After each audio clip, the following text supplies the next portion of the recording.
Assalamualaikum. Balik lagi sama Mas Gilang.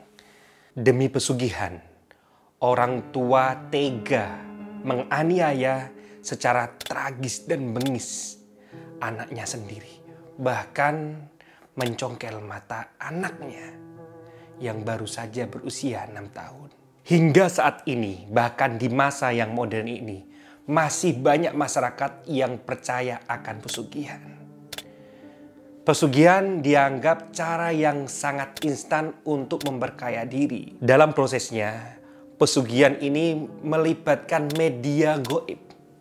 Bisa jadi berbentuk jin, bahkan juga berbentuk benda yang berkekuatan supranatural.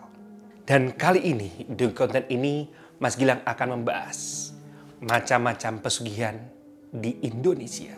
Pesugihan yang pertama yaitu pesugihan Nyi Blorong. Berdasarkan informasi yang beredar, pesugihan Nyi Blorong ini bisa mendapatkan kekayaan 1-2 dekade.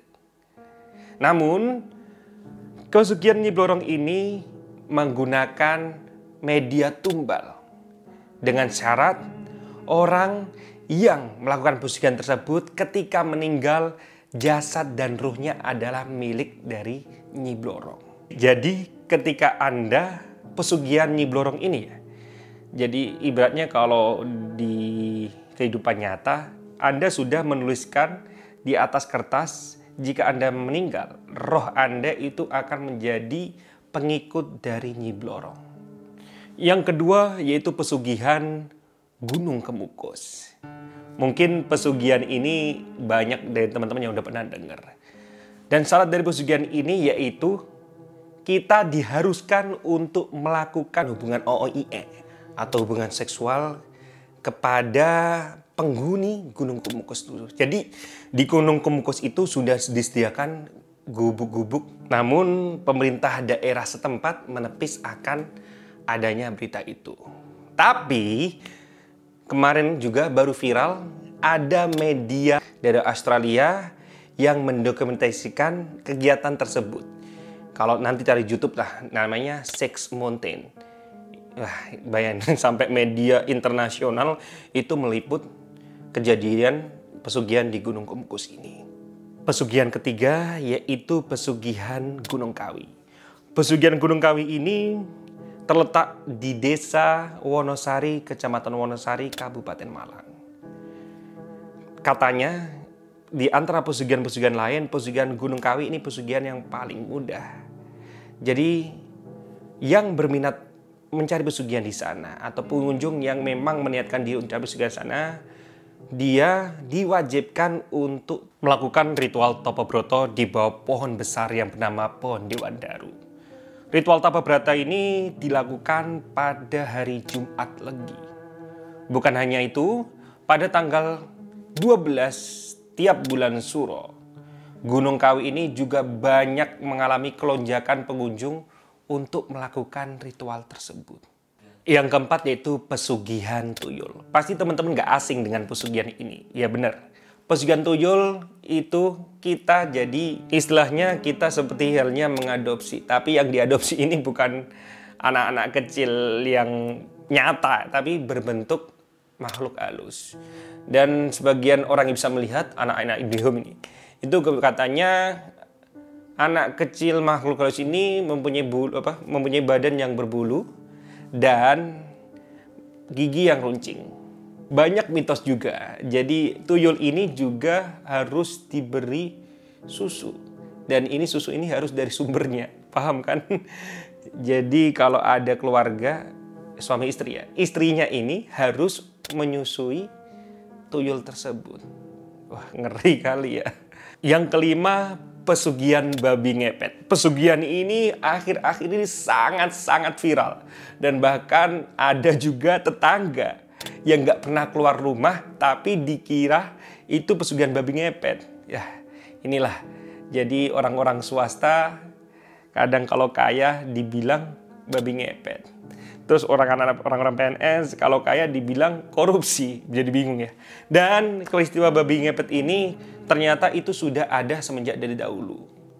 Cara kerjanya yaitu harus punya mitra kerja, wah ada mitranya, yang harus menjaga lilin dan jangan sampai lilin tersebut padam. Karena jika padam, orang yang menyerupai babi ngepet itu tidak bisa kembali menjadi wujud manusia.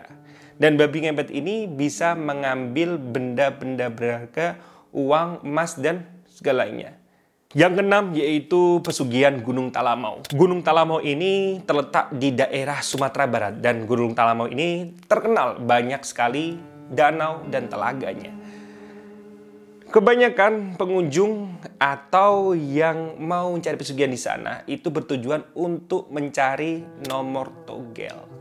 Tahu nomor togel ya, seperti kayak judi tapi pakai nomor-nomor gitulah. Yang ketujuh yaitu pesugihan Sumur Kembar Jembrana di Bali, yang terletak di Jembrana yang menuju Gilimanuk. Sumur ini dipercayai memiliki banyak hal dan memiliki banyak manfaat. Salah satunya yaitu jika kita membasuh dengan sumur tersebut, kita bisa enteng rezeki. Dan bagi yang cewek-cewek nakal, kalau membasuh mukanya dengan air tersebut, itu bisa laris dagangannya itu. Tapi ya kita sebagai umat Islam tidak boleh. Yang ke-8, pesugihan Nyai Puspo Cempoko. Pesugihan Nyai Puspo Cempoko ini terletak di daerah Kabongan, Rembang. Jadi yang berminat pesugihan ini harus bersedia menjadi suami Nyai Puspo Cempoko dengan cara memberikan sesajen yang berupa jajanan pasar, kembang-kembangan, madu, dan air kelapa tiap malam. Jadi di situ disediakan waktu tumpeng. Waktu tumpeng semacam gundukan yang merupakan bekas kuburan dari Gajah Panembahan Senopati. Jadi yang dipilih suami dari Nyai Puspo Cempoko ini mendapatkan kekayaan yang tidak terbatas. Yang terakhir atau yang ke-8 yaitu pesugihan Bulu Gendruwo. Pesugihan Bulu Gendruwo ini merupakan pesugihan paling favorit di antara pesugihan lainnya karena yang ditumbalkan ini bukannya nyawa, namun dia harus membuat masakan dari burung gagak dan bertelanjang di bawah pohon besar yaitu pohon gayam. Tapi Mas Gilang, dari semua pesugihan tadi kita boleh percaya tapi jangan dilakukan. Memang hal yang gaib itu pasti berdampingan dengan kita. Tetapi sebagai muslim, kita harus bekerja dengan apa yang dianugerahi Allah Subhanahu wa taala. Jadi yang Mas Gilang sebutkan tadi, Mas Gilang sangat-sangat tidak merekomendasikan. Nanti takutnya konten ini dikira Mas Gilang merekomendasikan. Mas Gilang sangat tidak merekomendasikan karena ini termasuk perbuatan syirik.